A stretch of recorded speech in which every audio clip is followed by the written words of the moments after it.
పరిణతి చెందవలసిన బాధ్యత పూర్తిగా మీదే. పరిణామం యొక్క మూలం బయట ఎక్కడో లేదు. నా జీవితం నాలోనే ఉంది. జీవితాంతం వరకు నా హృదయం లబ్ డబ్ అంటూ కొట్టుకుంటూనే ఉంది. మనల్ని ముందుకు తీసుకువెళ్ళేది రెండక్షరాల ప్రేమ.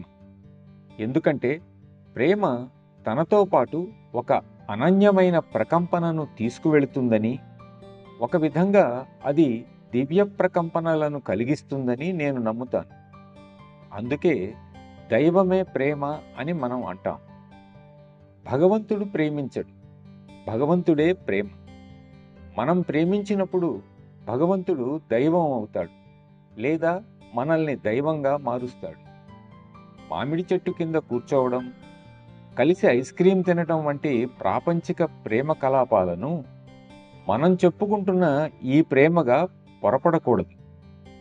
కామపరమైనది కానిది, అనురక్తి లేనిది, ఆకర్షణలేవీ లేనిది, ఈ విశ్వం అంతటికీ వర్తించేది అయిన హృదయం నుండి వెలువడే ప్రేమ గురించి మనం మాట్లాడుకుంటున్నాం.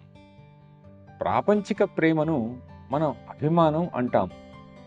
ప్రేమ కేవలం భగవంతుని కోసమే అని బాబూజీ మహారాజ్ అన్నారు. ప్రేమించటం లేదా ప్రేమను పొందటం మనకు ఎప్పుడూ చాలా కష్టంగా అనిపిస్తుంది. దీనిని బట్టి ప్రేమ మన కోసం కాదు అనేది అందరూ తెలుసుకోవాలి.